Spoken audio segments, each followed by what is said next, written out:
The United States Navy is poised to meet the future with a new generation of high-tech transformer-like fighting machines. Fast. Increase your bucket to left 15. 36 knots and increasing. Yeah, here we go, here we go. Versatile. Lay it up. All right, get this done quickly. And deadly. We're green range to kill it. Kill it.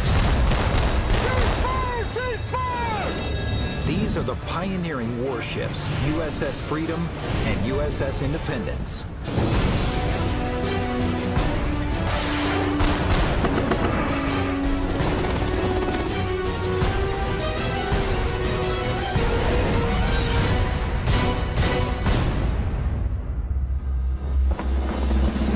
In the 21st century, the U.S. Navy must deal with a new wave of violent threats. The world has changed since the end of the Cold War in the early 1990s, when we were focused mainly on an open ocean war with our aircraft carrier battle groups, cruisers, and destroyers.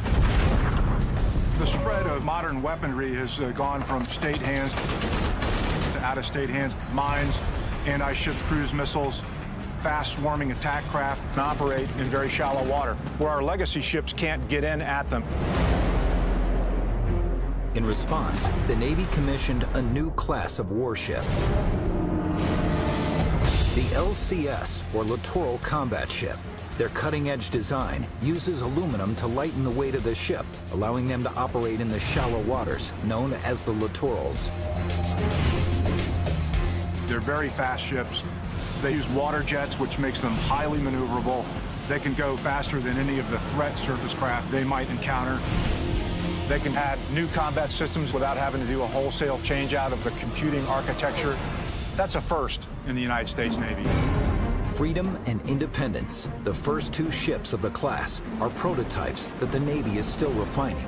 They are research and development ships, and they went from idea to hitting the fleet in about half the length of time of what we normally would do for a surface combatant. So we're still learning a lot. Now, both ships must pass a grueling round of tests if they hope to stay on schedule to deploy with the rest of the fleet.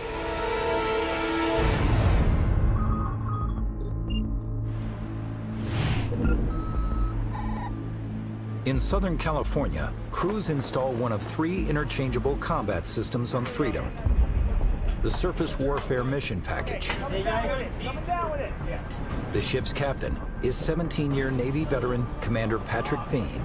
Surface Warfare Mission Package consists of 2 30mm gun mounts mounted back above my flight deck, 2 11-meter rigid hull inflatable boats, or ribs, what we like to call them, and MH-60 Romeo helicopter. The backbone of the package, 2 30mm high-velocity cannons, have been used for years on Marine expeditionary vehicles. Ready? Now Thien hopes to prove that the guns can work just as well on an LCS ship. Overall objective for this underway is test our combat system against a variety of threats. So it's going to be fun. We're going to test the combat system all the way out.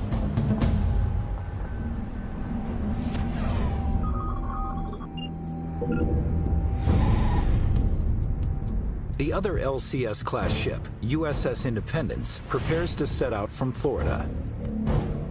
How many more pallets of supplies do you have?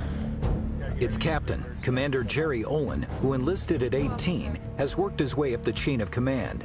His ship is installing a different combat system. We're about to take Independence out for testing to try to integrate all of the components of the new Mine Countermeasures Warfare Mission Package. This mission package uses a remote-controlled underwater vehicle and specially equipped helicopter to scan coastal waters for mines, classify them, and then destroy them.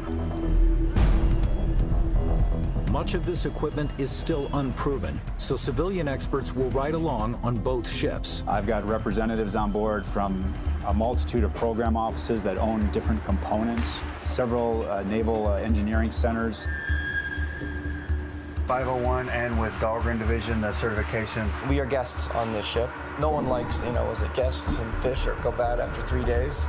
So we have to be very cognizant. We are here not because we have a right to be, but because they allow us to be. 3 things right now that I'm looking at for Killer Tomato. Right. They're here to make sure the systems are, number 1, operating at design, and number 2, if there's some ways we can improve them. These two captains will take their civilian and Navy crews out to sea and put their new combat systems to the test. These prototypes must accomplish their missions before they can be used in the real world. Everything that we're doing now is a stepping stone. I want to take the ship out and want to go deploy. We need to be out there and doing things for the fleet, but also I know that we are testing everything out for the follow-on ships of the class. There's some things that we just have to get done.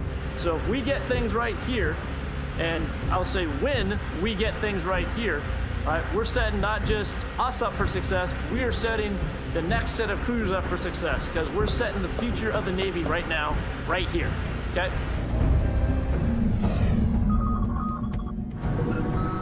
Four, 3, 2, 1.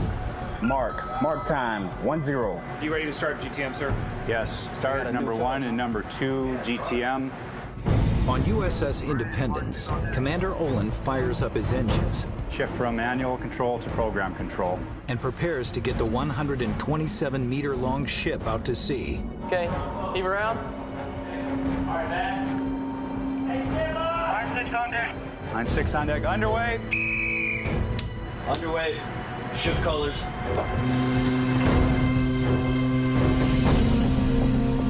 One thing that's unique about this ship compared to a conventional Navy ship is that it's extremely maneuverable alongside a pier. A traditional ship has screws that push water directly aft, and they rely on rudders to steer the ship. But this ship is essentially an enormous jet ski. We steer by water jets. Good power, sir. Back 30% bucket, all engines aye, sir. Because we have water jets, we're able to manipulate the configuration back aft to walk the ship sideways from port to starboard. Good rate of movement off the pier, about a half a knot. We do have 2 tugs connected today, and we do that as an insurance policy. The ship is very expensive, and if something were to go wrong, why not have them available? But they won't work today. They're just going to be tied up, standing by, and we're going to work the ship all by ourselves this morning. 70 yards aye. Coming out nice and flat, under control.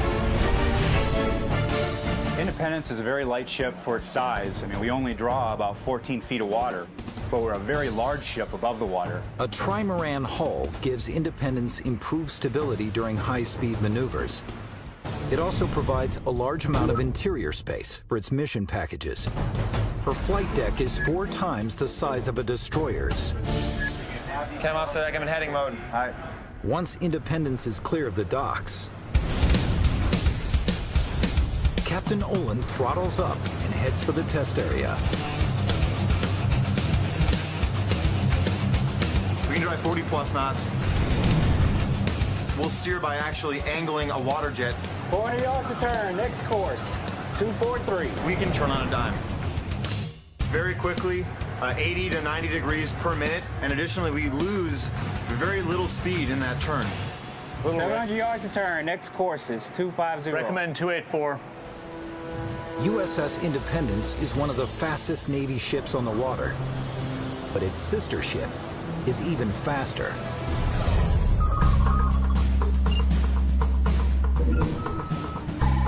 China, you ready? Ready, sir. Taking all lines, get ship underway. Taking all lines. Underway! Underway. There you go. At 115 meters, the monohulled USS Freedom is smaller than its sister ship, but it still has a large mission bay that gives its crew access to the water. What sets Freedom apart are its powerful gas turbine engines, which generate almost twice as much horsepower as the turbines on Independence. One of the things that makes this ship kind of unique is we have the world's largest marine gas turbines. You know what I want to do? Got to blow the carbon out, sir. Sounds good to me. Autopilot engaged, coming to 245. Here we go. Jets to center. I like to drive the ship fast. The ship was designed to go 40+ knots. So how I look at it is if it's designed to go fast, well, let's go fast and make sure that it can. 37 knots. Very well. She's pulling hard to the right today. 36 knots right. The ship has clocked speeds at 47 knots, which translates to 87 kilometers per hour. That's about 10 kilometers faster than the larger destroyers and aircraft carriers. were designed to ride above the waves, kind of like a speedboat. We also created a rooster tail up above the height of the flight deck. So you've got a 3,000 plus ton warship going 40 plus miles an hour while we're kicking up an Olympic-sized swimming pool of water every second by those jets. It's a great, great sight, and it's very fun to do. What's your speed? Gas zone 3, right by the line. I've got a little aggressive personality for ship driving. The U.S. Navy is not used to ships that can drive this fast, so it's a great opportunity for me. Every time that we go fast, we're learning something new, and we're figuring out a way to make the future ships of the class better. Drop boost jets? Yeah, drop boost. D2. Now, Freedom must make its way north to the Point Mugu Sea Test Range, just west of Los Angeles, where in the morning, the real mission work will begin.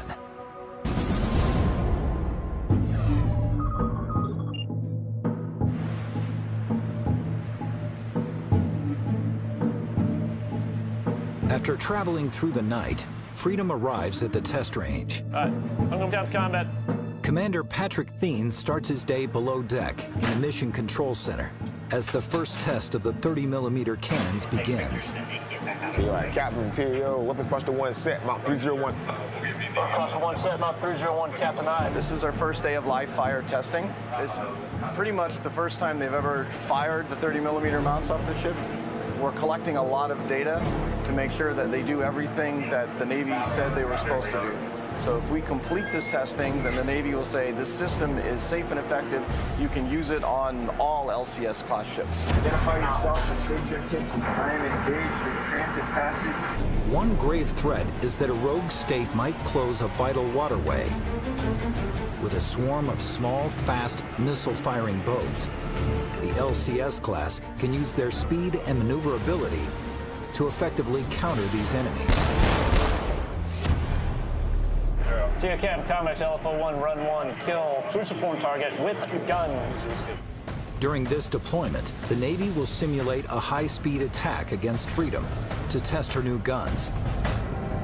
But the first round will be fired at slower speeds to make sure they're ready for action. Doing a live fire 30mm gun shoot from each side, Mount 301, 302. Gonna do some zero firing, which is essentially making sure that what we're shooting at on target is actually what we're aiming at. We're shooting a static target that's just floating in the water. Like any other gun, you have to align the sights. This one is the same way.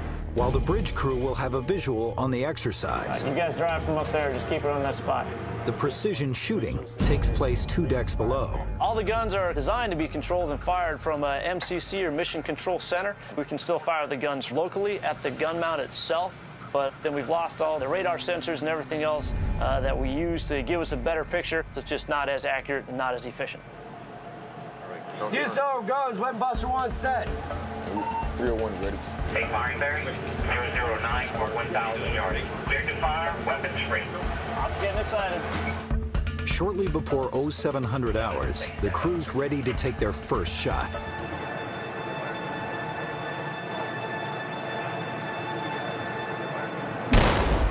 That's her. It's high. High again. Shooting a little high. You think? Just a little bit, maybe? So I think they're adjusting for that right now. Why would we do it now? It's just like zeroing out a rifle, same thing. Oh, that's better. Oh, a lot better. As the calibration continues, Freedom's gun zeroes in on its target with deadly accuracy. Oh, that's right on there. Look at it. Oh, that's going right through it. Yeah, that's dead on. Okay, 302 ready? All right, let's go do it. Take firing bearing Mount 302 commencing. All right, that works. Nice. Something background burst eye. I think you're just going to keep punching holes in it. We can turn it into Swiss cheese. Yeah, There we go. In an actual combat situation, these automatic cannons would be able to take out a small boat 2 kilometers away. That's what I'm talking about. Right there. That thing is Swiss cheese. With the gun zeroed, the team moves on to the next task. There it is. It's on your screen. When we do these tests, we start small with low complexity and we work our way up to more complexity. So right now we'll move into shooting a slowly moving target. Arm your weapon. Go and burst. Look at there. Nice. The crew has the starboard side gun dialed in. That's here, Captain C, fire mount 301. Ceasing fire with mount 301. Then the port side 302 gun takes aim. Oh, whoa, go the other way. It's gonna be long. This gun, however, has trouble finding its mark. 302, compact modular sight is down. Still fire it, but we will not have any stabilization. Check fire, check fire, check fire. Check fire. Gun, check fire on. I ain't firing if you're gonna lose control of the gun. I'm crazy, but I ain't that crazy. This entire deployment is to test these guns. Just a few hours into the exercises, Freedom's mission is already in jeopardy. Really?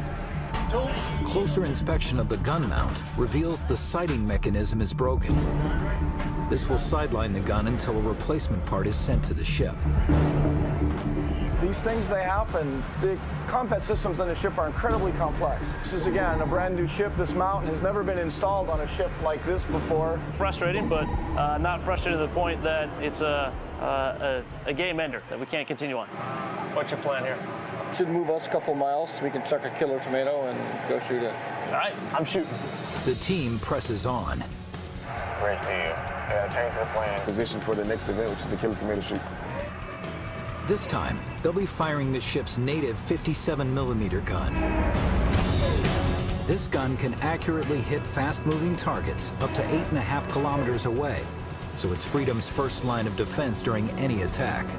All stations, TAO, go ahead and visually and electronically clear the range. TAO, I hold range visually and electronically clear. Although a permanent fixture on every LCS ship, the crew still needs to align the sights of the gun before it is ready for the high-speed tests.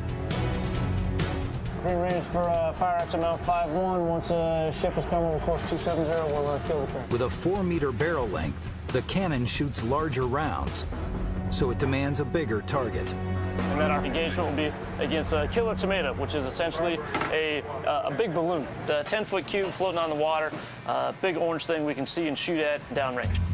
Hey, we're standing by to start LFO2. All right, man, ready to go? We're green range to kill it. Kill it. DSO firing.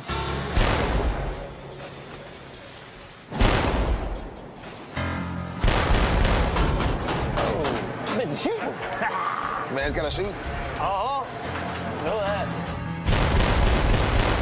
The gun is hitting its mark, but the killer tomato is a resilient target. They're designed to be able to take a lot of ammunition, take a lot of hits, because otherwise we'd have to just keep continually putting them out there and putting them out there and putting them out there. All right, all stations, Captain. Ceasefire, mount 5-1. So Thien stops the exercise. Rounds right on target. 57mm gun is working like a champ. But Captain Thien's crew still has some work to do. Bridge captain, close the enemy killer tomato to 150 yards on the base. Then we'll go find the damn killer tomato and shoot it. The killer tomato must be cleared off the range. We're gonna say good. Twisting to port, we're gonna shoot off our port side. Commander Thien gives his crew some practice on the ship's .50 caliber gun. Roger. Hey, FPA, give me a little headway, too. I will kill the dang thing here in about 2 minutes. Come on now. Let's do it. Hey, who's got comms with the gun mount? 502, Captain. Are you man ready? Yes, sir. We're still waiting on the ammunition. Really? I'm gonna go to my corner and count to 3. Until they don't hurry up, the damn thing's gonna sink anyways. Ranger ready. Man ready, outstanding. All right.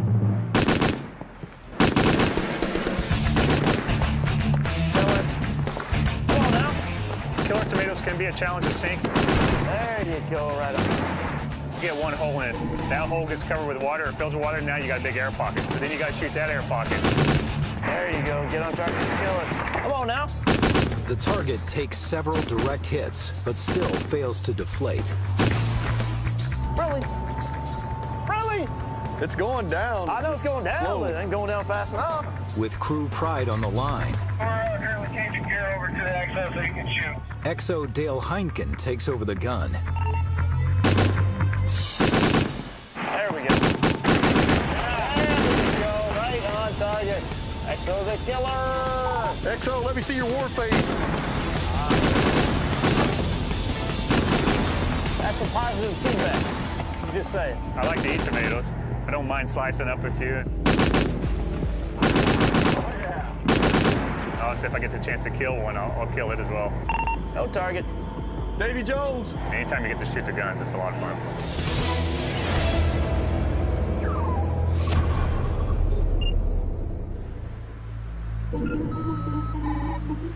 USS Independence has arrived at a simulated minefield to begin the high-tech hunt for mines. How long's it been raining? I'm getting a little bit of mist, really no rain. Okay. But morning brings a setback.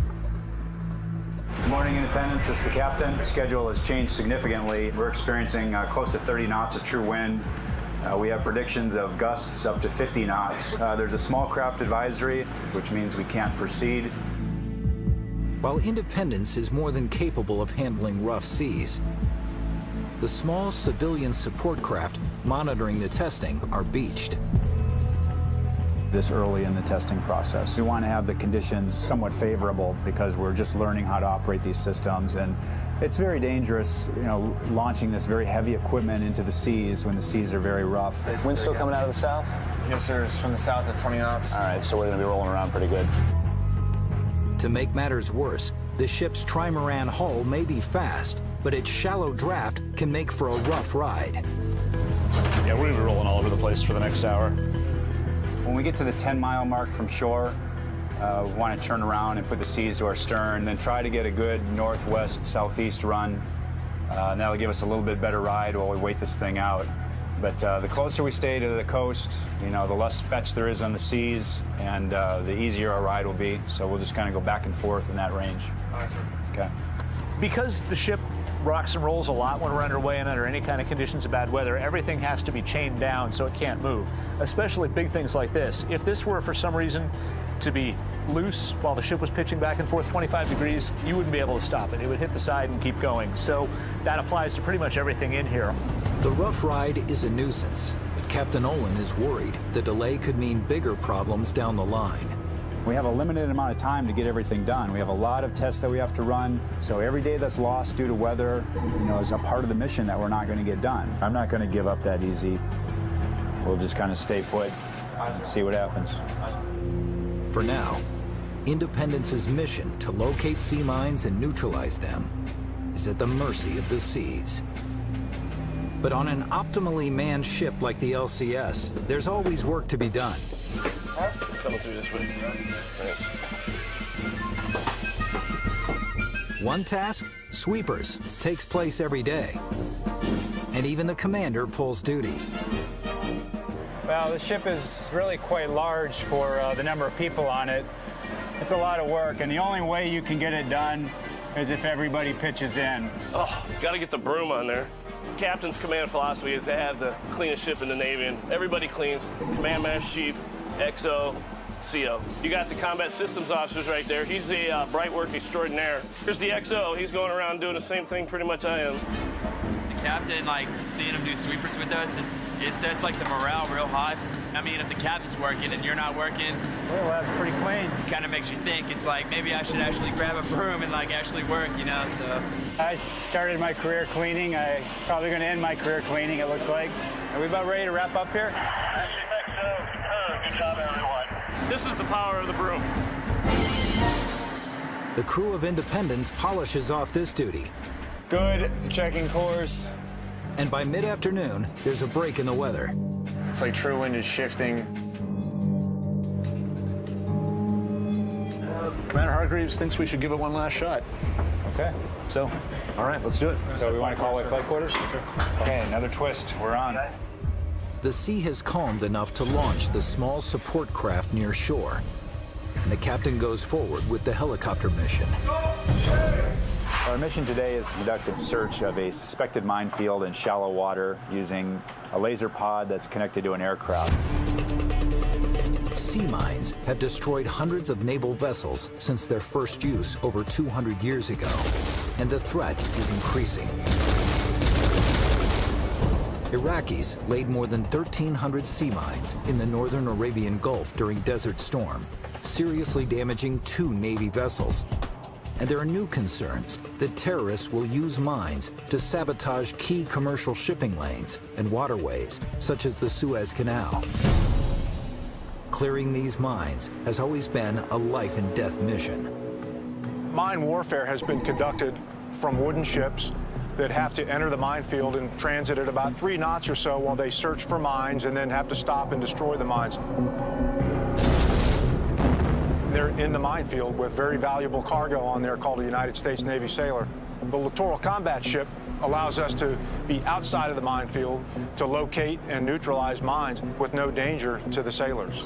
They do this using a helicopter and a remotely operated semi-submersible to carry out a 3-phase process: detect, identify, and engage. Coming up! One tool used by the helicopter is the Airborne Laser Mine Detection System, known as ALMIDS. Is a sensor that attaches to the helicopter that shoots a laser down to the surface of the water to search for shallow water mines. Mounted on a Seahawk helicopter, ALMIDS uses pulsed laser light to rapidly image large volumes of water to detect floating and near-surface mines. From the standpoint of the overall mission, it's the first step. If we can get the shallow water cleared, we know that the water is safe for the RMMV and the other sensors to go in. 10-year Navy veteran Lieutenant Rory Kipper oversees flight operations on the ship. We're just moving the helicopter out now from the hangar. We have personnel walking beside it, making sure that it's not going to slip, and we have a guy sitting inside riding the brakes for safety. The $25 million MH-60S Seahawk is a proven Navy asset. Its hinged tail and folding blades reduce its footprint aboard ships. Once we get out onto the spot, we can unfold the tail, unfold the main rotor blades, and prepare it for flight. Navy pilots fly the ALMIDS missions, but civilian specialists install it, since the technology is still being tested. Release the straps. All right, slowly raise the weapon. Up. The ALMIDS is housed in a 370-kilogram pod attached to the helicopter and controlled from the cockpit. Once the pod is ready to launch, Captain Olin and his Navy crew resume control of the mission. Call away flight quarters and let's get the ship into the seas. So turn into the seas and slow to about 8 knots. Flight quarters. All hands man your flight quarter stations. All personnel not involved in flight quarters stand clear of weather decks at the frame 50. Covers are not to be worn topside now. With its crew of 40 stretched to the limit, team members must perform multiple jobs. All right, GSM-1 Duarte, ET-1 Hill, HMC Morris, GM-1 Ryan, CS-1 Neristan. All right, everyone, don your Mark 1s, your cranials, stand by outside for FOD walk down. Before they can launch, the crew assembles for a crucial task to clear the deck of foreign object debris, or FOD. All right, FOD walk down. Hey, let's walk the FOD. Culinary specialist Tanika Neristan was in the galley prepping lunch when flight quarters was called. Hey, spread it out! Here on board this ship, we wear many hats. I'm in the galley, I refuel, I'm a medical first responder, stand watch on crew surf weapons, I'm on the fire party, and there's a few other jobs that I know I have that I'm not naming off right now. You're good? Okay. Yeah, all right. We do get sleep, but sometimes it's not much. Amber deck. This is the helo control tower. This up here is the helicopter control officer, or HCO. So they're doing engine startup and rotor engagement. It's actually one of the more dangerous times because until the rotors get fully engaged, they can droop and flop around a bit. The guy down there in yellow on the flight deck is the landing safety enlisted. He's the only person in direct contact with the pilots on the flight deck. Turbo Jim, green deck. Green deck. biggest danger is mostly to the helicopter itself, because if you're on a deck like this, the deck moves around with the water, so you can tip the helo over or have it slide across the deck. So last thing they do before launch is the chalk and chain crew goes up there, removes the chains that are holding it down, removes the chocks from the wheels so it's free to take off. But they want to do that absolutely last in case the ship takes a funny roll or something like that.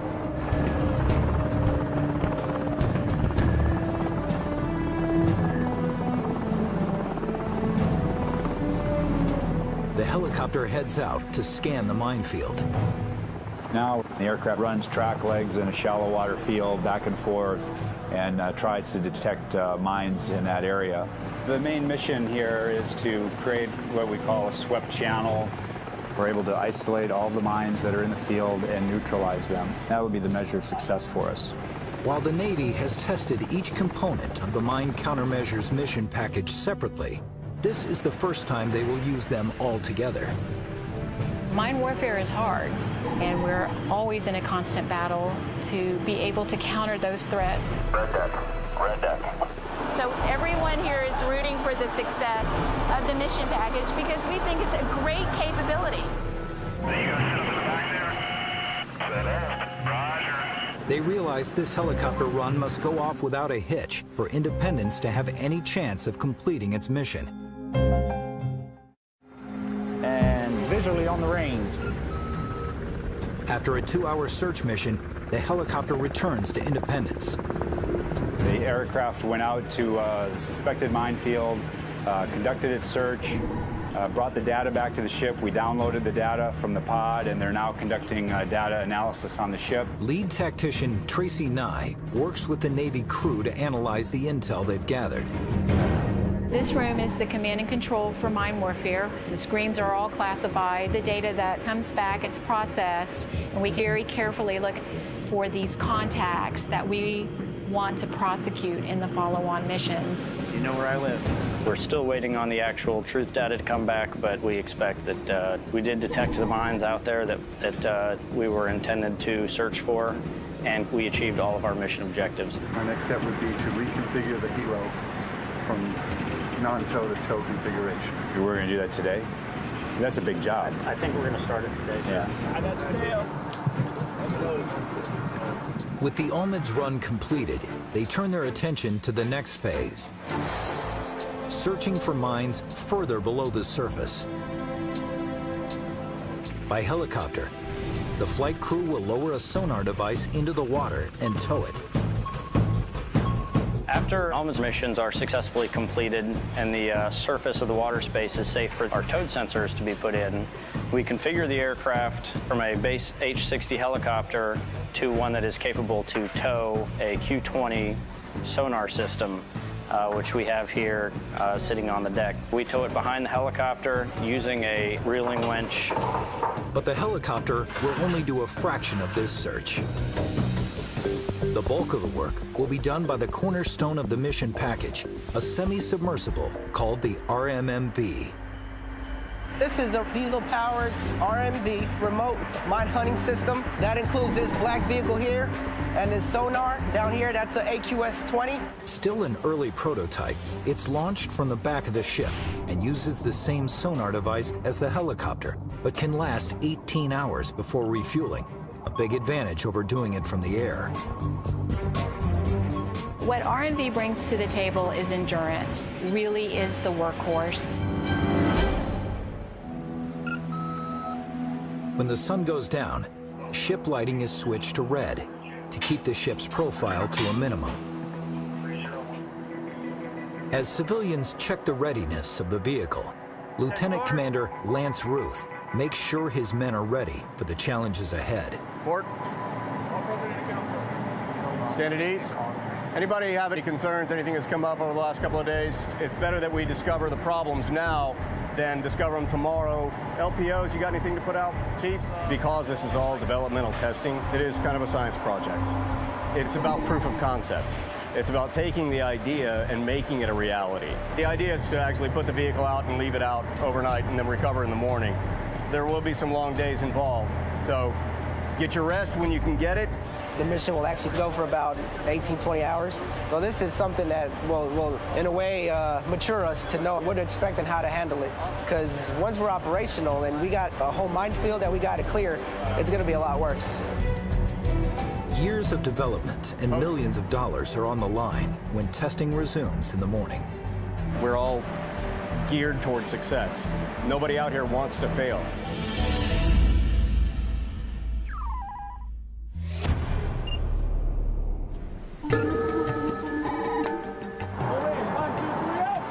USS Freedom has already suffered the breakdown of one of its 30mm guns, but the other gun mount is still working. So the crew moves on to the next big test. Captain on the bridge. We're going to be going against remote-controlled boats. They're going to be heading at the ship about 30-plus knots. This is really kind of the graduate level exercise that we're doing today. This is Warship 1. Nothing high-speed operations. All vessels requested stand clear of my wake. Very challenging. Swarm attack is what we call it. We're a hostile nation. We'll try and overwhelm our defenses. Green light, MBA, green light. Bridge eye, all stations, whoever sees the visual on these guys first, call it out. And Dorna can see him. Dorna 067, 8 miles. There we go. Tracking Dorna eye, 067, 8 miles. The ship's sensors have picked up 5 remote-controlled boats approaching from several kilometers out and not yet visible to the naked eye. Swing back around. Let the bridge know we're coming over to course 330. Thien must use Freedom's speed and quick turning ability to intercept the fast-moving targets. Let's go ahead and get boost jets engaged. Boost jets engaged, T6 for 20 knots, sir. Very well. What's the range? 13,000 yards, sir. 071. Captain, got him visually. Say it. Got him visually right here. About 2 points out the port bow. What's their speed? 39 knots. 9,000 yards of closing. 5 boats are racing towards Freedom at 55 kilometers per hour. When the Freedom deploys in the near future, every decision the commander makes in a situation like this could mean the difference between life and death. Opposite deck, left full, 340. Jets are left, 30 degrees, coming to 340. Let's get up to speed and run with these guys. Yeah, here we go, here we go. This is where we make our money, Chief. I want to see this thing drive. It's going to go fast. It's going fast is awesome. Very well. There they are, right there. Got him. Range! Range, 5,000 yards. All right, let's go. Here we go. Jets are centered. We're at 32 and increasing. 33 knots and increasing. 33 and a half. 34. 36 knots and increasing.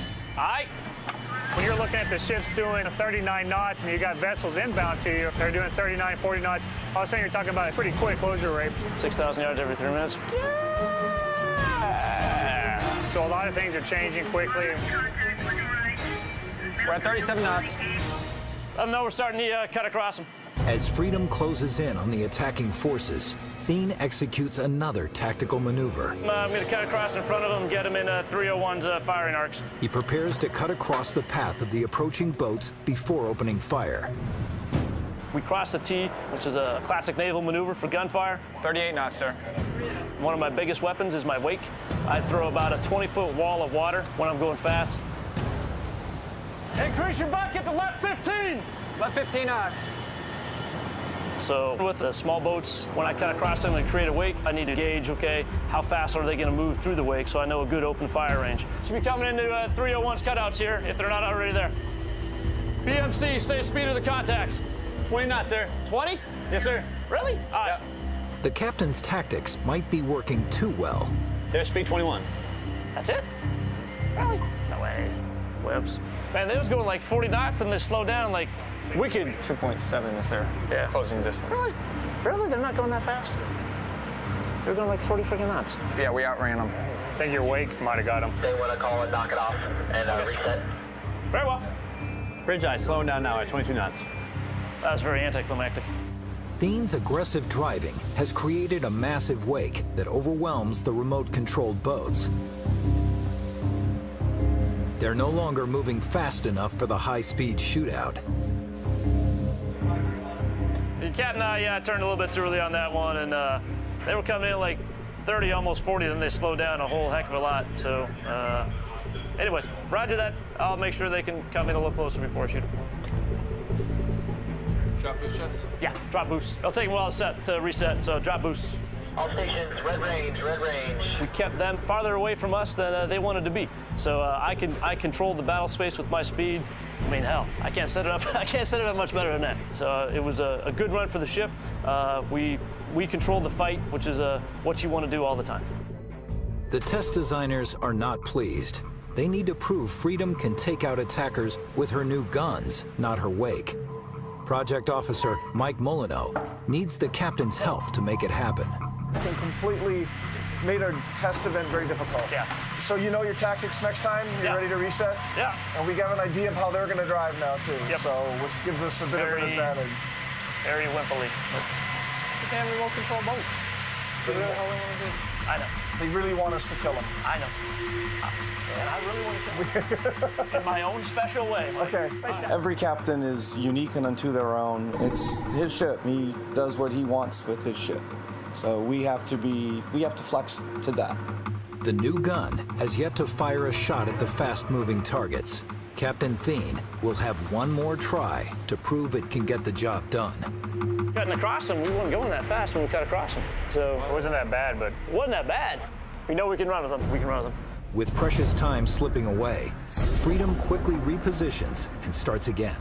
All right, about 20 knots, we're going to open up to about 5 miles from these guys, and then come back to the event. We're going to swing around and do exactly what we just did. T89. 3,000 yards. OS1. You got contacts there? It's that blob right about there. But 25 degrees off port bow. Range visually clear. Range visually and by radar.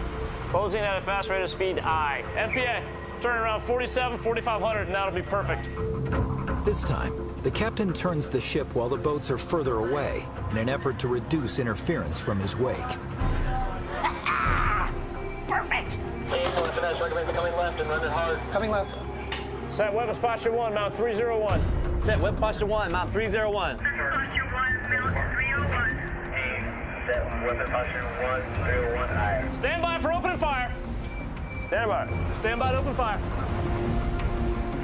T-open, I still hold the range electronically. Freedom's speed allows her to move quickly into range for the 30mm gun. Yeah, I can't give you anything better than this. I really can't. 3,600 yards. But it needs to fire before any advantage is lost, and attacking forces unleash their weapons. Why are we not shooting? Come on. 3,000 yards. Very well. Shoot, shoot, shoot. Ask TAO why we're not shooting yet. There we go. That's what I want to hear. Really? Come on now. We're gonna shoot some stuff. Tear the crap out of these guys. Seems a little long. Yeah. After firing single rounds, the gunner tries to overwhelm the boats with a series of rapid bursts. Go and burst. You guys got any clue why I can't fire? Why are we not shooting it? Captain, there's a fault on Mount 301. No way. You can't make this up. What's your fault? You shoot. It's coming off and on. AOMPC clear fault. Attempting to fire. Still got a green to shoot high. Well, apparently it didn't fall as much as we thought. Still shooting. Only able to shoot 1 round at a time. 301. Bridge copies. Captain, only able to shoot 1 round at a time with 301. Well, shoot 1 round faster. We have a GCU fail fault on Mount 301. Unable to shoot with Mount 301. Recommend break off. Unable to shoot, recommend break off. After a fitful start, the remaining 30mm gun has stopped working. All stations hold fire, exiting the safe firing bearings. Hold fire, exiting safe firing bearings. Hold fire, sir. Hold fire, aye. All right, here we go. Let's go ahead and cease fire on this mount. We're gonna finish this exercise right now. We gotta figure out what the hell's going on with this gun now. All right, sir. Cease fire, all stations. All right, go ahead and slow back down. All right, sir, coming down. With one gun down, Freedom could continue the tests. But losing this second gun is a game changer. If technicians can't quickly fix the problem, they may have to pull the plug on the entire mission. It's believed to be one of the safeties built into the gun, maybe giving us problems. We know that if we fire the gun when the ship is traveling at bare steerage, 3 knots, we do not see this fault. But we know that it does fault when the ship is blasting along at 30 knots plus. It's shaking and jiggling, and now there's a lot more motion involved. Hopefully, we can try to find some sort of engineering solution to this problem. Dean is still hoping any needed repairs can be made quickly and at sea. Sure. He and his crew have a good battle rhythm building. All right, Mike, what's the plan? You got a plan? And the commander wants to minimize any possible delays that would interrupt their momentum. So the part arrives tomorrow at noon. Oh. They would like the ship to pull in port Friday and then get underway Monday. Yes, I know. The General Dynamics tech doesn't show up till Saturday. Why don't we just pull in? Why don't we just pull in on Saturday then instead? Because that's overtime on the tugs. And the part arrives tomorrow at noon. They want to start on that part and troubleshoot for as long as they can. Really? There's an upside to this. It means we still get to test. The consensus is to temporarily halt Freedom's testing and head to nearby Port Hueneme for repairs. Get with Ops. Let him know that's the plan. I'll put it in an email right now. Yep. Cool. Thanks. This testing is incredibly expensive. It's not my call. That decision is made by people on the beach, the people from the program office. They're the ones paying for all this. We need to demonstrate that the system works, and if we know we have a problem, we have to fix the problem before we move forward. Otherwise, we're just wasting taxpayer dollars. Sailors belong on ships and ships belong at sea. But this is why we're out here, to test the weapon systems, test the ship. But it's always frustrating that nothing works how it's supposed to work. Not so happy about this. I understand. I'm just saying. I understand. All right. Thank you. Thanks.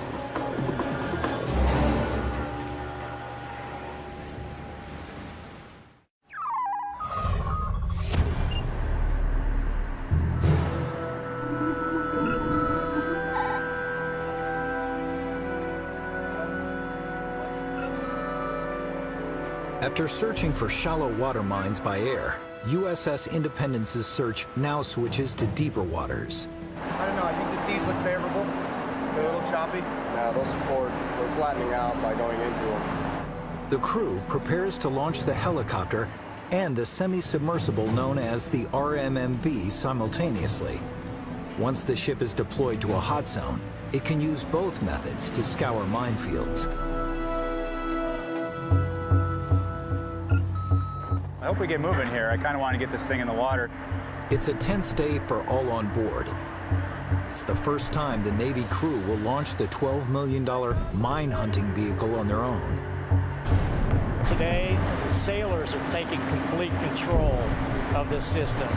So there is some butterfly feeling. Action 1, roll 1, captain requests at Amber Mission Bay. Amber Mission Bay. They just got Amber Mission Bay, which means that the ship is stable on a course and speed, and we're not pitching and rolling all that much, so that the vehicle can actually be launched. The flow field behind the ship with the water coming out of the water jets is very important.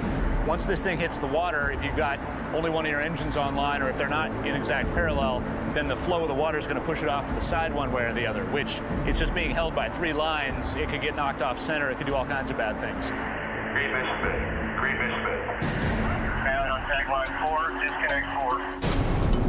Extend the RV fully in. We're coming out with the vehicle all the way to the suspended position now. Slack out of tow line high.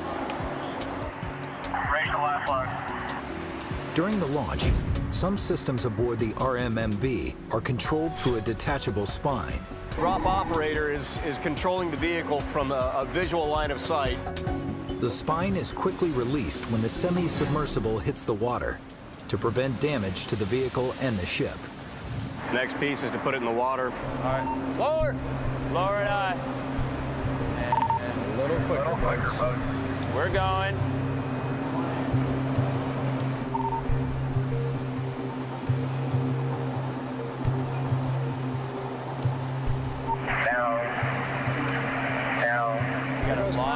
You got a lot of tension at Shackle 5.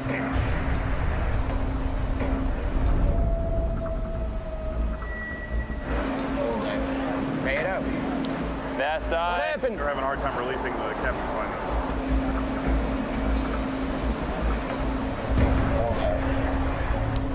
So what's happening right now? What are we waiting on?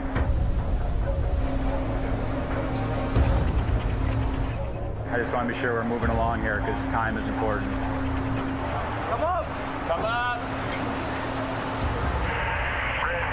Captain's line release. All right. It's good. Success. The capture spine retracts into the mission bay, and the RMMV is off to search for mines. Tell them released. But the crew has no time to celebrate the successful launch. All right, gentlemen, we gotta go to flight quarter. The ship is the flight quarters. All no traffic garbage off station. With the RMMV away, the crew scrambles to get the helicopter launched on its tow mission. The idea now is that we launch a helicopter to conduct similar operations in a separate area. So we have basically tandem operations from the surface as well as from the air. This crew is working in a simulated minefield, but sea mines remain a persistent global threat. The Navy is hoping these tools will be a safe and reliable means to quickly clear suspected danger areas. Captain's on the bridge. Coming right, course 310. With the search for mines underway, Concur 344. Make 341. Captain Olin is free to maneuver Independence away from the area. It's one thing that's really unique about mine hunting with LCS. You used to really have to put the crew in a lot of danger to try to find them.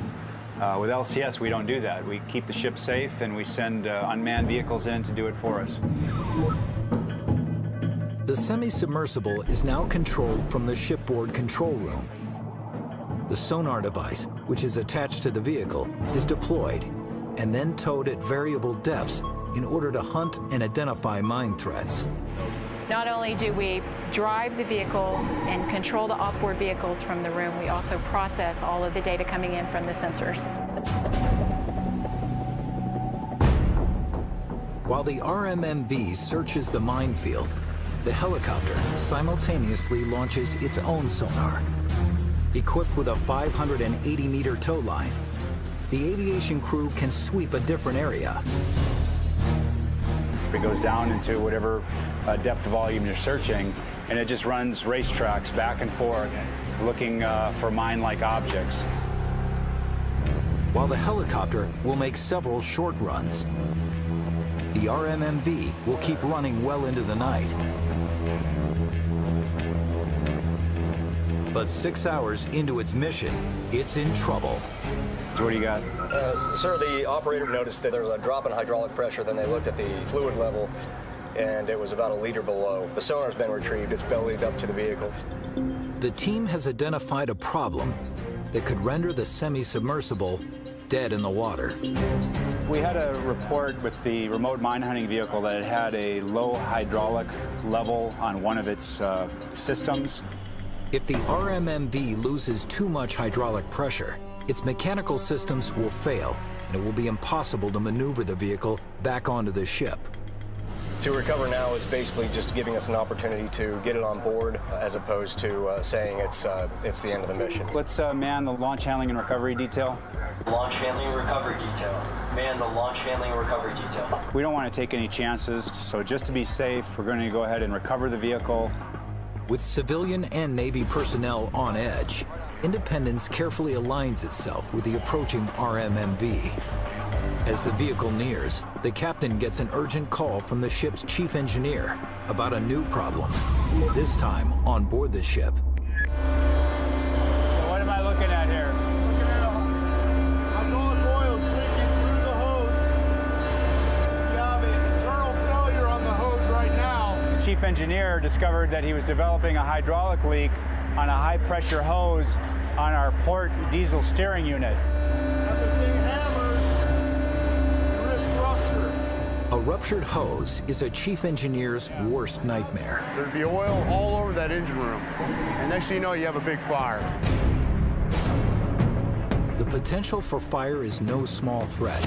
As recently as 1989, 53 Navy crewmen died fighting major fires on 2 separate fleet vessels.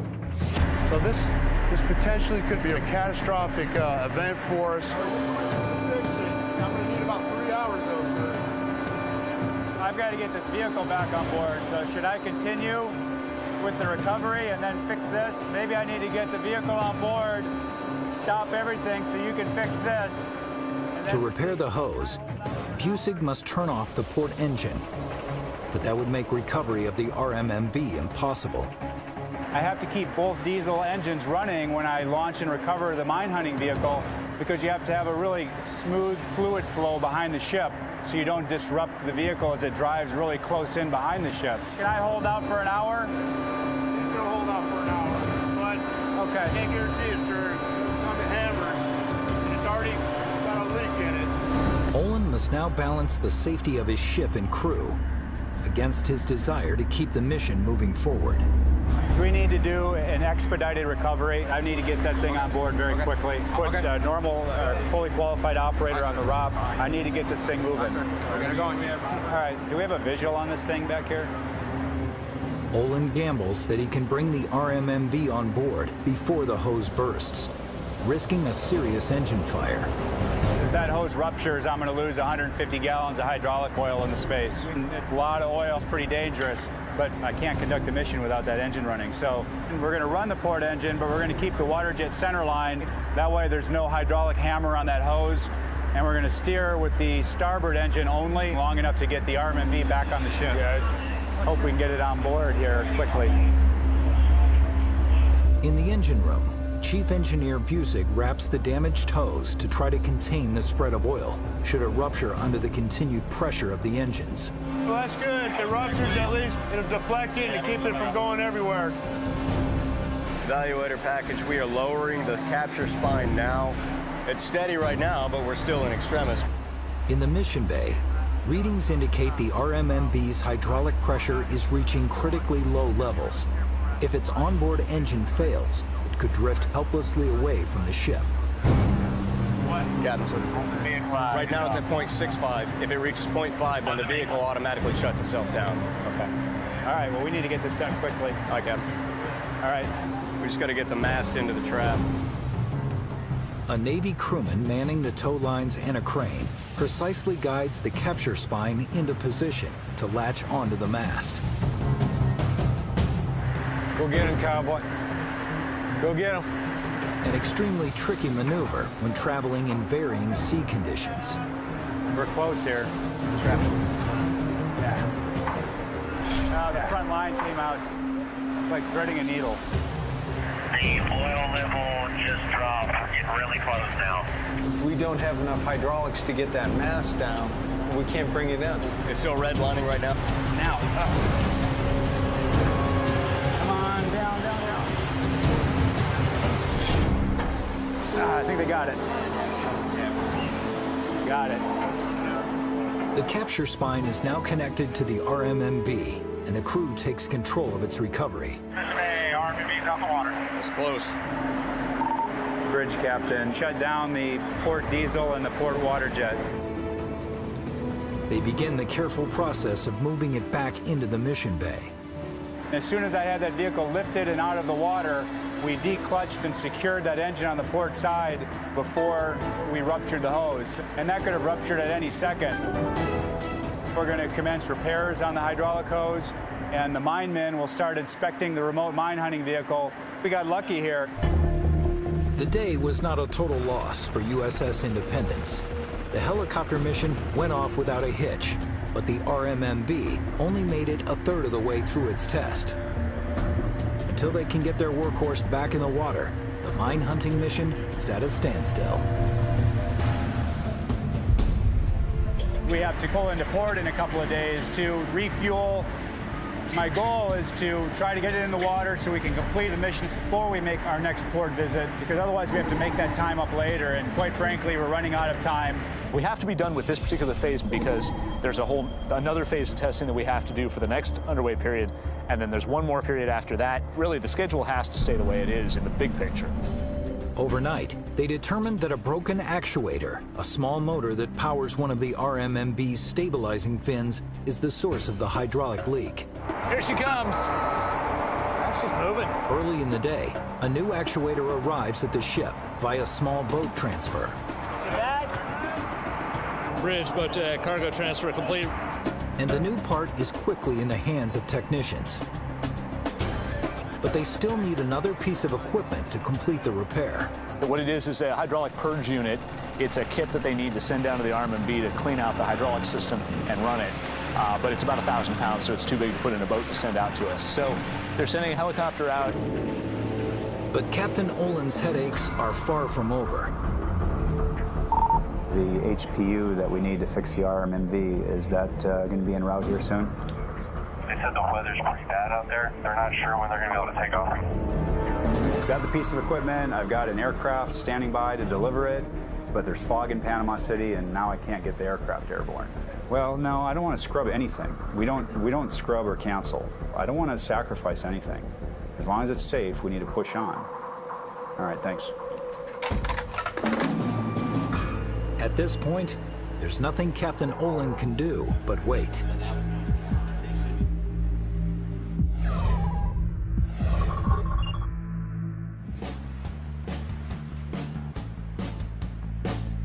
Usually when we can get an hour or two in the schedule, we try to run a no-notice drill. All right, I'm en route to medical. Making a safe route? Yeah.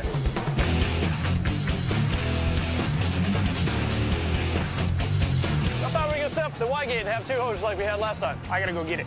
With just a few short hours left before Freedom returns to port, Captain Thien finds another exercise to keep his crew sharp. Nothing worse than a bored captain. I know the gun shoot got canceled. We're all about adapt and overcome, so we're going to do some damage control training. Let's go ahead and split up. CMC, if you could be the first plugman, man up the hoses. He orders his crew to man the hoses for a fire drill. Water on. Right over the side. Fire! Down low, there you go. Down low, move around. Everyone down low. There you go. For Thien, this drill is more than preparing for danger on the high seas. It's a means of building morale.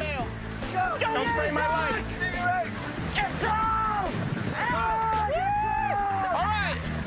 The captain's energy is pretty much, it's infectious, I would say.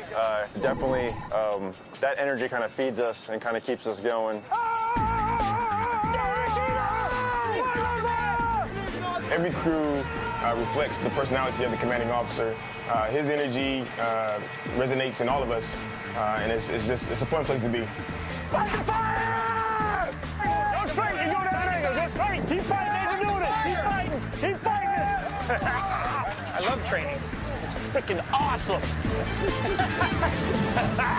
Spirits are high as Freedom arrives at Port Hueneme, a naval base 100 kilometers northwest of Los Angeles. The ship will dock here for 2 days to make repairs to the gun mounts, and the captain doesn't want his crew to lose their edge. Don't let yourselves get out of the groove we're in and the tactical mindset. When we get back underway on Monday, it's going to be an hour transit to on the range and putting rounds down range, okay? We need to be ready for that ASAP. We are here to fix weapons so we can go out and shoot and kill things, okay? So everybody needs to keep that in your brains. Freedom's crew must wait out the weekend before they know if they can return to the firing range to complete their mission. There's always a time crunch. There's some risk to accomplishing our mission all the way, but right now we can't complete the mission without the guns being fixed.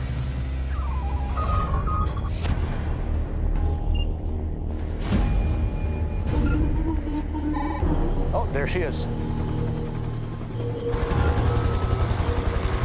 On USS Independence, it's already late afternoon when a helicopter delivers the 1,000-pound hydraulic purge unit needed to complete the RMMV repair. Captain Olin has been waiting most of the day for its arrival, and his patience is wearing thin. This is the most ridiculously large thing I've ever seen. You know, the silly thing is I've got one of these on the ship that we use for flushing out our steering gear units on the ship. It's the same thing. It's a little bit smaller. Maybe all we just needed was the proper fittings.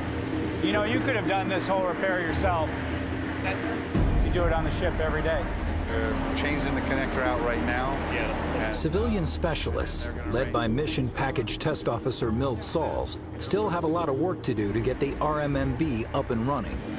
We have replaced the actuator, and now they're going to continue to purge air out of the system. So that's where we are right now. Captain Olin is hoping the crew can begin their pre-dive test in a few hours. Carry on, everybody, please. A schedule that will still leave his team with little time to rest before the morning launch. The hydraulic purge, has that already started? That is underway right now. It's underway right now. And we think that's going to take about 3 to 4? 3 to 4 hours. Yep. We do have to do regression testing after putting the control surface back on. He gets more unexpected news. The civilian specialists want to run another series of tests before they turn the vehicle over to the Navy. We're looking to start pre-dive at midnight. That's 6 hours from now. Yes, sir. That's not good enough. We've got to come up with a better plan than that. This casualty on the RMB is not that complicated. This has been made into a much bigger deal than it is. We're not going to do 9 hours of maintenance to get this thing ready to launch. That is not a good answer. This turnaround is not acceptable. All right, that's all I have. Carry on, please. All right. I want to choke Frank for throwing a wrench at the end of the meeting, and it was unnecessary. So I think that the captain, that when he was told about some kind of integrity test, that he got the impression that it was going to be extended, and that's not the case. So these maintenance times continue to grow and grow and grow, and now we're saying we need 9 hours to prepare this. Right. That is not acceptable. You can turn around an F-18 on the flight deck of an aircraft carrier in less time than that. Right. I've seen it. We can shorten anything, we will. everything that needs to be done is something necessary.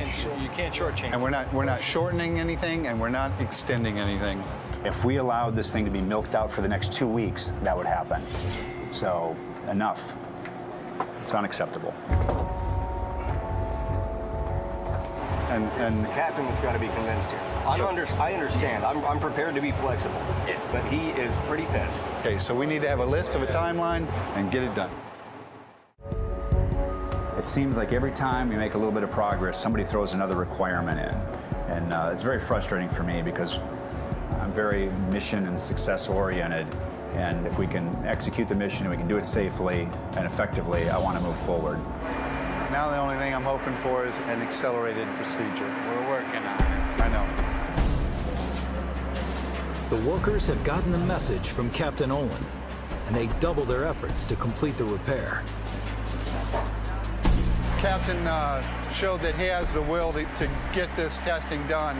Our intentions are to be ready for launch first thing in the morning. The pressure's on for the team. They work feverishly through the night to complete repairs on the damaged vehicle.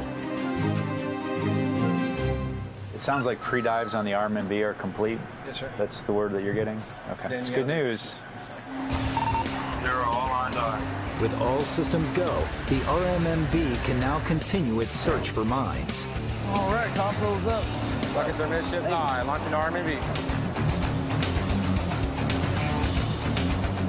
All right, 180, 5.5, let's go. Not a minute into the launch, the repaired fin on the RMMV begins to malfunction. You see the fins already start moving? Did you have control of it, Boyd? I did. If you have control, let your capture spine go. On top of that, the remote operator can't disconnect the capture spine from the vehicle. What? What happened? Hold on. Bass. Hold on. Hey, Bass. One. Hold on. We don't have control. I don't know. Hey, take a look at that tow hook. How did that tow hook come up? It's jammed up. It's caught on the capture spine. Capture spine is stuck on the tow hook. See how the tow line right in the front is straight up? It's supposed to be laid back right now. No, but more important is that fin right there. Hey, is that the issue why it was broke the first time, the fin? The hydraulic? That's the fin we replaced. Is it? Yeah. Once again, the RMMV is unable to perform its mission. So you can't raise it at all? No, sir.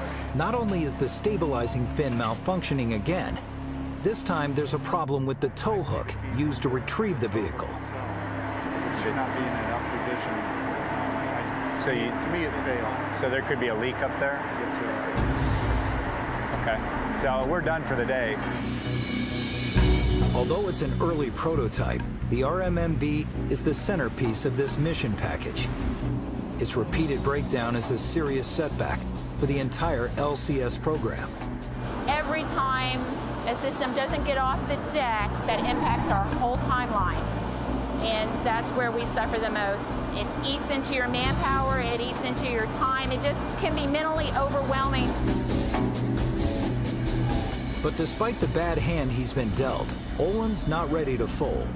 I'm trying to be very aggressive in ensuring that we keep things moving along, His team has located and identified enough mines to keep the mission on track. The captain still has one card left to play. All right, we need to plan the remaining 3 days that we have. I mean, it's going to be aviation-centric. We'll plan the next mission over the calls that we got from the RMV mission that we ran. They decide to move forward to the third stage of the detect to engage scenario. Ready? It's finally time to let the airborne mine neutralization system, known as AMNS, take out the identified mines. The ship's helicopter will carry the AMNS and lower it into the water. The pod releases neutralizers known as archer fish, which swim up to the mines and detonate.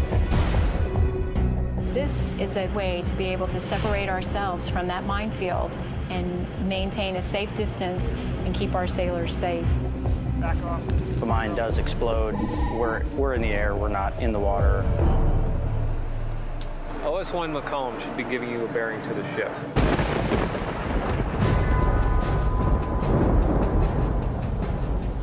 But before they can get the AMNS airborne, the captain confronts yet another obstacle. Water spout warnings in our immediate area.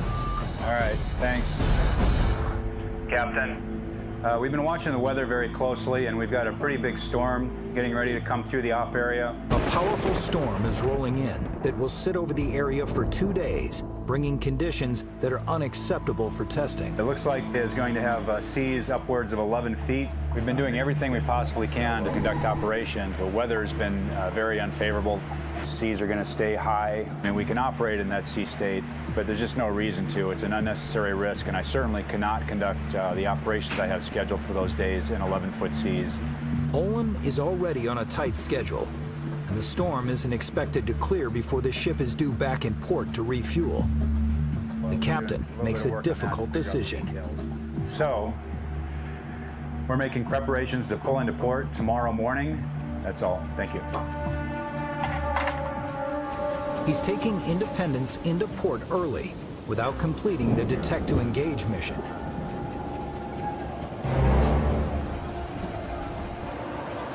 It's a disappointing turn of events after so much hard work.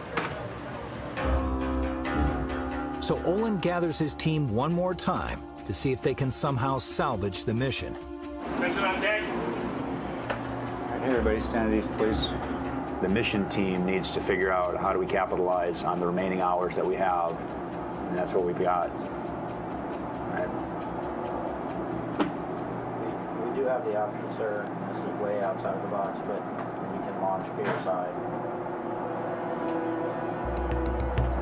I'm okay with launching a mission from the ship on Monday if I get clearance from base ops to do it. I have no problem doing that at all. Would you see any problem with that, Op? For you?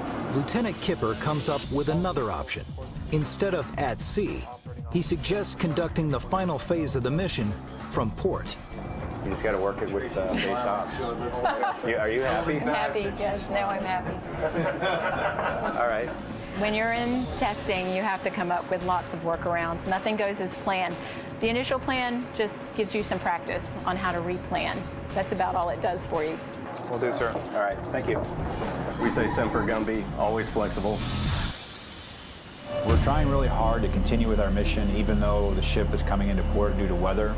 So we're going to keep working tactically as though we were at sea on Monday. The only difference is we're going to be tied up next to the pier for that one day. Nearest aid and hazards are buoys 3 and 4 off the bow. As they pull into port, the team is upbeat that they can finally complete their mission. But as the entire Independence crew has learned the hard way, there are no guarantees that they can pull this off.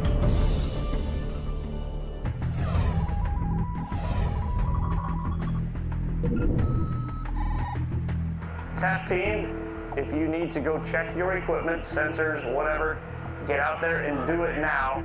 USS Freedom remains docked in Port Hueneme as civilian specialists wrap up repairs on her two 30mm gun mounts. The end is in sight. There's light at the end of the tunnel. After 2 days on dry land, the captain and crew are itching to return to the firing range to finish testing. Just tell me what's going on. 30mm guns. Compact modular sight on Mount 302 is installed. All right, sounds good. Ready to shoot? Ready to shoot, sir. Guns up, ready for fire, right? Let's go, sir. We'll do it. Oh, thanks, boss. The repairs are completed on USS Freedom's broken 30mm guns. Oster deck, how we coming? And it's time to head out. All right, MPA, let's get some headway and get the heck out of here. I need to go fast in about 2 minutes. Captain Thien makes quick work of getting back to sea. Freedom prepares for a major exercise, using all her guns and a helicopter to prove she can counter an attack by high-speed targets. Attention on deck. Carry on. He gathers his command team to make sure they're ready to go. Holy crap, finally getting to shoot the dang guns. Outstanding. Lots of good work been done, fixing the goofy things up. We're going to go out and zero fire them, going to go out and do some tactical testing, some driving the ship fast, and find out exactly how she operates. But to do that, they must first recalibrate the repaired 30mm gun. So the team takes aim on another killer tomato. It's called a zeroing of the gun. So since we just did these repairs at Mount 302, basically replacing the sight on them, we need to kind of test it where we'll shoot, see where it hits, and then we'll adjust the sighting from there. Tomato passing the bow. It's a make or break moment for the crew. These guns must hit their marks before Freedom can move on to the final test. TLMBC, we have permission to kill tomato. That's affirmative. Kill killer tomato. I saw that one go wrong and to the right. Roger. I think you're still a little bit to the left. I think maybe a little high too. I'm not sure. TLMBC, 3 rounds fired. Make direction. Looked like it was right on target. 270 right. All right, you were to right. Shoot it. Perfect. That was dead on. Direct hit. Awesome. I think we just shoot like what we did that last round, and we'll kill whatever we shoot at. That's affirmative, sir. Now that the 30mm guns are zeroed in, they unleash their final rounds. It's guns versus killer tomatoes. And it's not even close. That's a direct hit. Guns did great. It took them a little bit to get it zeroed in, but once they got it zeroed in, I pretty much finished the target off. That was kind of sweet. The 30mm mounts have passed with flying colors, but their next test won't be so easy. Tomorrow, Commander Thien and his crew will have to face off against 5 incoming enemy boats, moving almost as fast as the speed demon Freedom herself.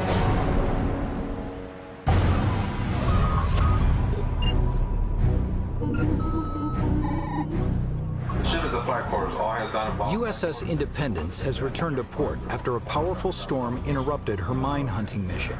But she has a job to finish. Now the helicopter will make a 150-kilometer flight back out to the danger area. The purpose of this mission is to neutralize the mines that were found using the other sensors. So whereas Q20 and Almonds were looking for mines, this is going out and individually destroying each mine that we found using the other systems. Got to. The hands clear coming up. The AMNS carries 4 armed 16-kilogram self-propelled Archer fish that are deployed underwater. But on today's exercise, the crew won't have the satisfaction of seeing them detonate their targets. They will not be live ordnance, so there won't be an explosion because we're shooting at a training mine that we don't want to destroy, and the Archer fish units cost several $1,000s. There's no shape charge in the nose of these destructors, so we just touch the mine with the destructor and we've completed that sequence. For the entire crew of USS Independence, it's a pivotal moment, the culmination of all their difficult work. This is a proof of concept, shows that the tech-to-engage sequence works, at least notionally, can be conducted from the ship with the personnel on board, and is a real big check in the box for the objectives of this test. Amber deck. Amber deck. If they can pull this mission off, their testing cycle will be a success. Failure could mean costly delays for the LCS program.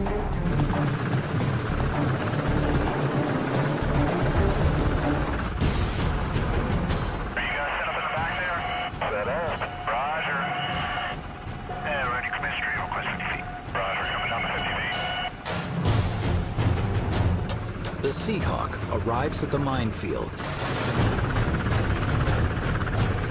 The crew lowers the pod with the Archer fish into the sea. License in the water. Roger, you are clear to launch neutralizer. Roger, launching neutralizer.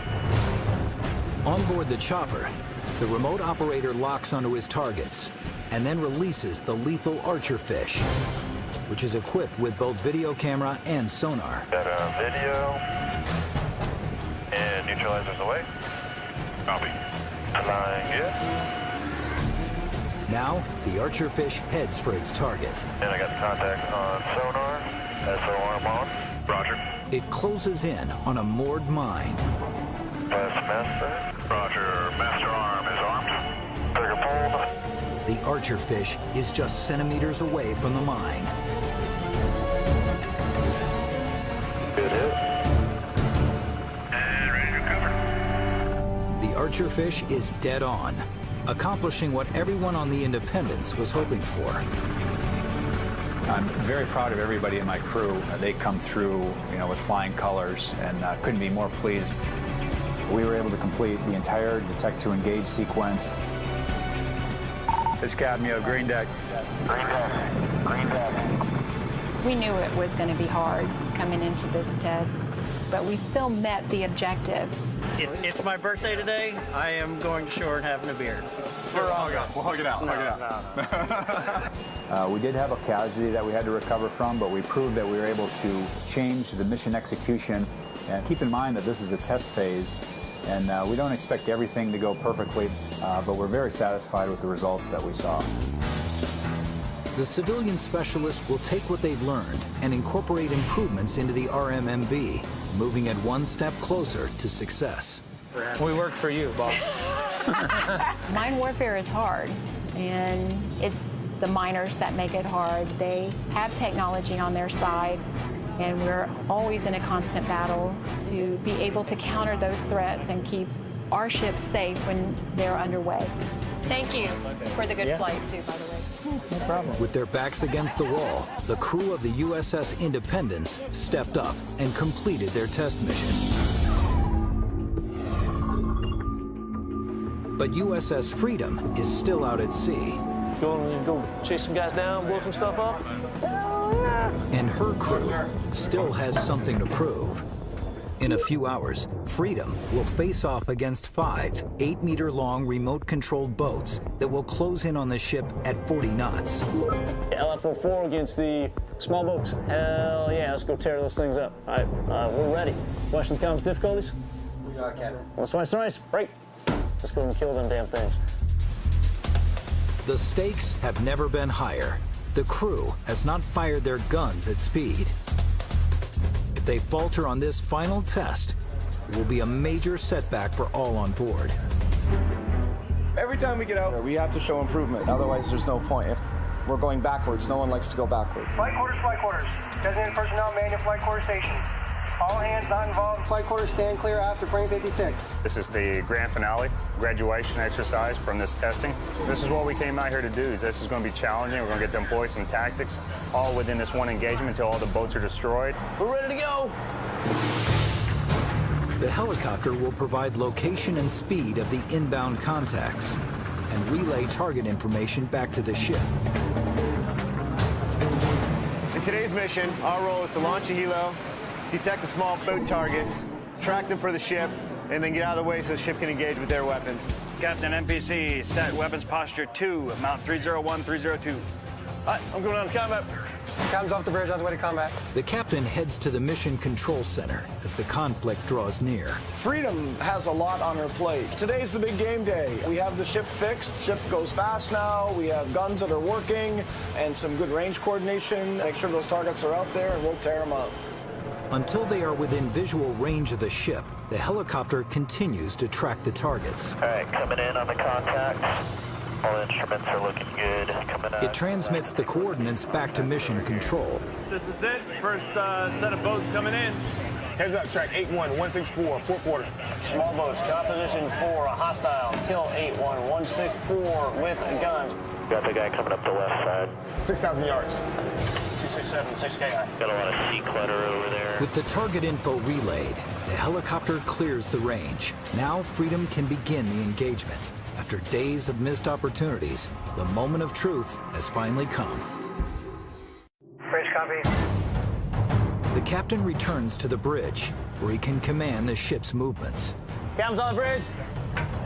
Kill 81164 with guns, 5,000 yards. All right, they're 5-1 cutout. Take me to swing around all the way to the left. The distance to the target steadily narrows. And CAO captain coming around left. Get ready to engage. Captain TEO, engagement in progress.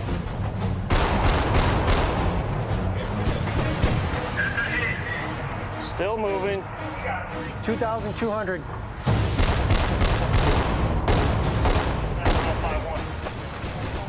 Yeah, good hit. Oh, that one's done. Look at that. One target is destroyed, but 4 more are closing in. Farmost left contact, dead in the water. Shift targets. Come right, 210. Shifting fires. Captain Thien must take them out before they get dangerously close to the ship. Increase your rudder, right full. Right full. My rudder is right full. Nice. Direct hits. Shift fire on target, CRW. Shifted fire. Second target destroyed. Shift fire to the next target. Shift fire. Threats on the port beam. Come on, bridge. Threat right now on the port beam. Get ready to engage with the 5-1 coming from the port side as I swing around. The captain turns Freedom quickly as the targets move around the ship. 1 minute they're on one side, and next minute the other side, so you got to be able to react quickly. Something 5 round burst eyes. 1,800. Nice. Continue coming right. All right, continue right.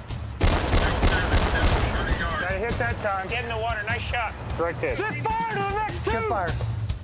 As the final 2 enemy targets approach the ship, Freedom's weapons take deadly aim. There we go. We got him on that one. Get in the water. Nice That's shot. what I'm talking about. Now, Freedom is down to 1 target.